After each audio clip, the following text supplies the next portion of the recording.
रात के 2 बजे थे जब मैंने अपनी बेटी रिया को उसके कमरे में सोते देखा।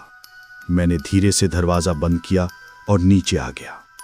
रसोई में पानी पीते हुए मुझे खिड़की से बाहर एक परछाई दिखी।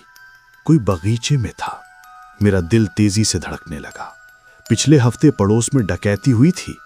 मैंने हौले से बेसबॉल बैट उठाई और पिछले दरवाजे की तरफ बढ़ा। दरवाज़ा खुला था। मैंने इसे जरूर बंद किया था।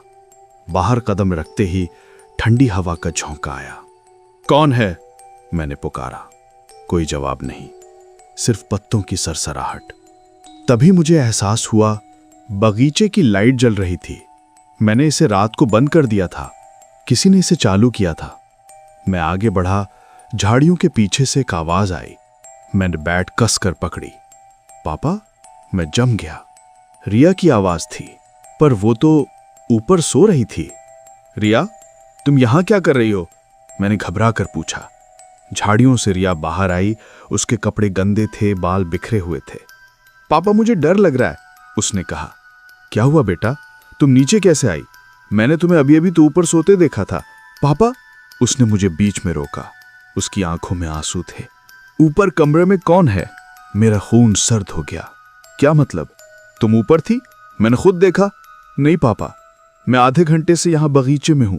मुझे प्यास लगी थी। मैं नीचे आई तो मैंने किसी को सीढ़ियों पर जाते देखा। वो मेरे कमरे में घुस गया। मैं डर गई और बाहर भाग आई। मेरे हाथ कांपने लगे। अगर रिया यहां है तो ऊपर कौन है? मैंने रिया का हाथ पकड़ा। मेरे पीछे रहो।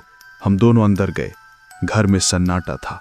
मैंने रिया को नीचे रहने का इशारा किया और धीरे धीरे सीढ़ियां चढ़ने लगा। हर कदम पर सीढ़ियां चरमरा रही थीं। मेरा दिल जोर जोर से धड़क रहा था। रिया के कमरे के दरवाजे के पास पहुंचा। दरवाजा थोड़ा खुला था। अंदर से हल्की सांस लेने की आवाज आ रही थी। मैंने बैट ऊपर उठाई और एक झटके में दरवाजा खोल दिया। बिस्तर पर कोई लेटा हुआ था, चादर ओढ़े हुए, बिल्कुल वैसे जैसे मैंने रिया को सोते देखा था। बाहर निकलो, मैंने चिल्लाकर कहा। कोई हरकत नहीं। मैंने आगे बढ़कर चादर खींची। वहां कोई नहीं था। सिर्फ तकिए और कपड़े थे जो किसी इंसान की शक्ल बनाए हुए थे। मैं हैरान रह गया। मगर मैंने तो साफ साफ देखा था। तभी मुझे एहसास हुआ मैंने पीछे मुड़कर नहीं देखा था। मैं धीरे धीरे पलटा। दरवाजे के पीछे कोई खड़ा था। अंधेरे में मुझे सिर्फ एक मुस्कुराता चेहरा दिखा। रिया का चेहरा। सरप्राइज पापा, उसने कहा। उसकी आवाज अजीब तरह से शांत थी। मेरा दिमाग घूम गया। तुम तो नीचे थी। आपने कभी ध्यान नहीं दिया पापा। हम दोनों जुड़वा हैं। मम्मी ने सिर्फ आपको एक के बारे में बताया। मुझे अनाथालय भेज दिया था, पर आज मैं वापस आ गई हूं। नीचे से रिया की आवाज आई। पापा, सब ठीक है? ऊपर खड़ी लड़की ने मुस्कुराते हुए कहा। अब हम दोनों साथ रहेंगे, एक परिवार की तरह। उसने अपनी जेब से एक पुरानी तस्वीर निकाली। मम्मी ने ज्योतिषी की बात मानी थी। 2 बेटियां एक साथ रहेंगी तो परिवार पर मुसीबत आएगी, इसीलिए उन्होंने मुझे त्याग दिया।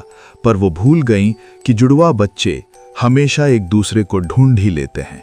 और तब मुझे समझ आया, मेरी पत्नी के अंधविश्वास ने इस परिवार को तोड़ दिया था। अब वो खुद इस दुनिया में नहीं थी और उसकी सजा हम भुगत रहे थे। क्या आपको ट्विस्ट का अंदाजा था? कमेंट में यस या नो लिखें।